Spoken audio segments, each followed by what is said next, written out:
Thank you for tuning in to our project Aural Bytes, a musical omakase. The term omakase is commonly used in Japanese cuisine and it translates to, I will leave it up to you.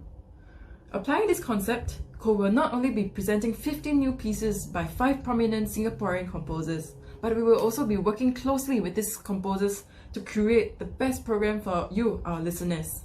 Along with these new commissions are designs and videos by local designer and video director Melissa Lim. This project is supported by the National Arts Council. Each of these short pieces will draw inspiration from the different ethnic musical styles found in Singapore and expressed through the unique musical language of each of our collaborating composers. Instructions on when and what to do while listening to the music will be provided for a complete experience. However, this participation is purely at your own discretion. Please feel free to enjoy the music just the way you prefer it.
In this live stream, we will be talking to Lee Jia Yi, She is currently living in Baltimore, Maryland, pursuing her master's in composition at the Peabody Institute of the Johns Hopkins University. An alumni of Singapore's Yongsudo Conservatory of Music, Jia Yi's music often uses a single gesture as the basis of constructing her pieces. And her music often has an emphasis on texture and structure. Her pieces also take on an exploration of indeterminacy, allowing performers to make decisions of various aspects of the music, resulting in multiple possibilities and a unique performance each time the piece is performed. Welcome, Jia Yi. How are you? Thank you. Yeah, I'm good. How are you guys? Great. Fantastic, fantastic, at least for myself. I don't know about the rest, but thanks for joining us at this late hours in the US. And did I miss anything in the introduction? Any things you would like to add to talk about yourself? No, I think it's perfectly fine. Right. It Yeah. covers everything. Right. So why don't you talk to us about the three pieces that you wrote for Cole? Yeah, definitely. So for the three pieces, I basically took one small idea from the music of each genre. So this the Chinese music, Malay music, and Indian music, and then I took the idea and interpreted them in my own way, and I tried to use this wonderful combination of instruments to express the various textures of the piece. So could you just briefly give us like the title of the pieces that you wrote and what sort of different type of music it represents? Mm. So the first piece is called Drift, and it's influenced by Indian classical music. So I took the idea of a drone and rhythmic cycles. And for the second piece, it's called Criss-cross, and it's inspired by Malay music. So I took this interlocking drumming pattern, originally found in the Zapin Malay dance, and yeah, took it to explore in the piece. And then for the last piece, it's called Trance, and it's inspired by the idea of heterophony in Chinese music. Beautiful. And so we hear about some of your influences, but how did you come up with this creative process of like what is the process like with coming up with these ideas behind the pieces? So I'm very interested in timbre and texture, so I always try to find in a way like new ways to imagine sound and new ways to combine different sounds together. And I find that using a gesture to tie everything together, it makes the piece more coherent and easily understandable. So for the creative process, I usually spend a lot of time planning and outlining and sketching. So I usually try to I come up with like a particular gesture that I'm interested. So in these three pieces, then it's the three basically rhythmic ideas that I spoke about earlier. So then I try and use this gesture and imagine how I can develop it into a whole piece, how to bring this experience to the listeners. And so I also normally in the composing process try and imagine and visualize what it would sound like performed. So like either on stage or through whatever means. And usually that helps me find a lot of ideas on how to develop like the particular idea. Yeah. And it's also I found very fascinating that you handwrite a lot of these drafts out. Does it help you with your creation or? Yeah, so actually this handwriting thing is quite recent. I only started like end of last year and beginning of this year. So previously I always just type everything straight onto the computer, but then there's always like disadvantage that you rely too much on the sort of like computer like playback software. So then especially like with recent pieces where I'm really exploring more like color and like noise, which is like something that you can't usually get it on the playback software. So I find it's easier for me to also I guess like find out like the pacing of the piece. So when I handwrite it, I don't have like any playback to rely on. So I have to imagine all the sounds, like what they sound like, and I find it helps with like how the piece is developing. Yeah, I think with that, yeah, I will jump in with like our experience with playing Drift. I think this was the most colorful piece that you wrote for us, and like finding the color between the different instruments. I mean, the four of us already have very different colors, and then we were trying to find like I don't know, to replicate a certain color, and it was very very interesting process. I think for all four of us, yeah. I you will find interesting when you listen back to this recording. Yeah. Mm-hmm. Yeah. So like even with the last piece, Trance, I think with the minimalism, we're also trying to make sense of how we can explore each other, right? Different colors and how each of us, the improvisatory nature, how each of us can like come in and with an overarching sense of the whole piece. So I'm back to the three pieces that you composed for us, right? Maybe could you share like what is there any relationship between the pieces? Yeah. So actually I kind of conceived these three pieces as a kind of in the same set.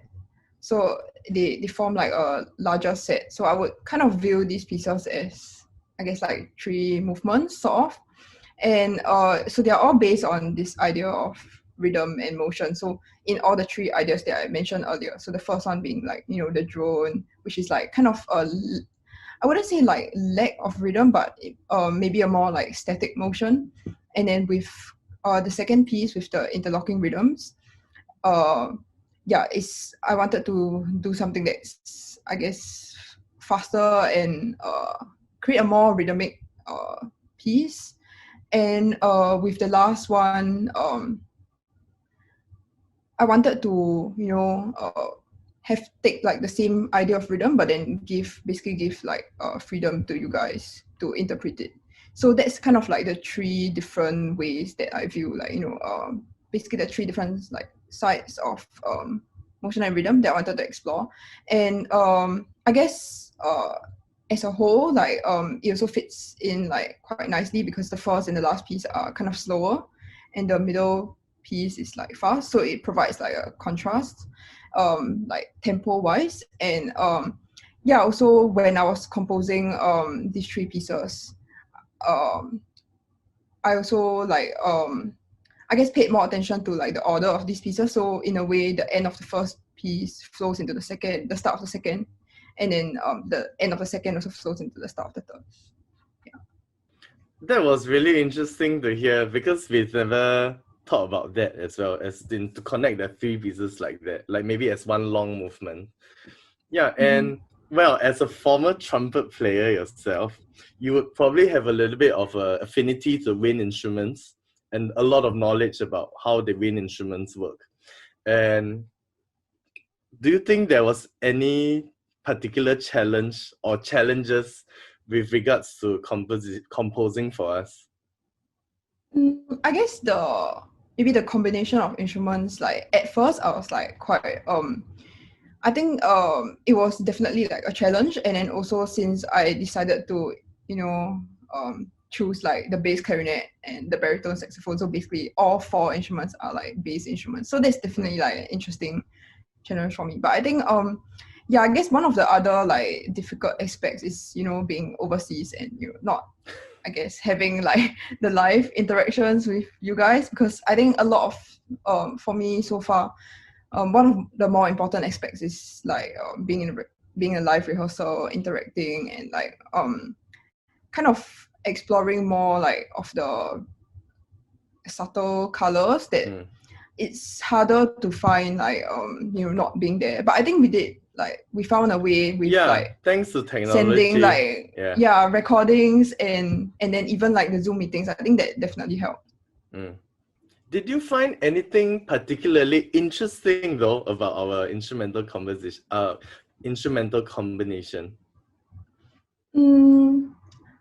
Yeah, I mean, to me, how I viewed the combinations was kind of more like, I guess, conventional, like two winds, two brass.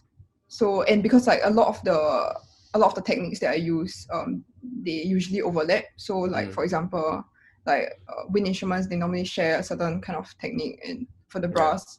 But I tried to basically how I did kind of overcome this challenge was to find like techniques that would be similar across the two family groups. So something like multiphonics, it's kind of different, but then you can also there are certain multiphonics and like certain ways, like in certain ranges that actually they kind of sound alike. So I kind of use these similarities, and then also with like things like key clicks and air sounds, I think that's quite universal across all instruments. And it was really quite ear-opening.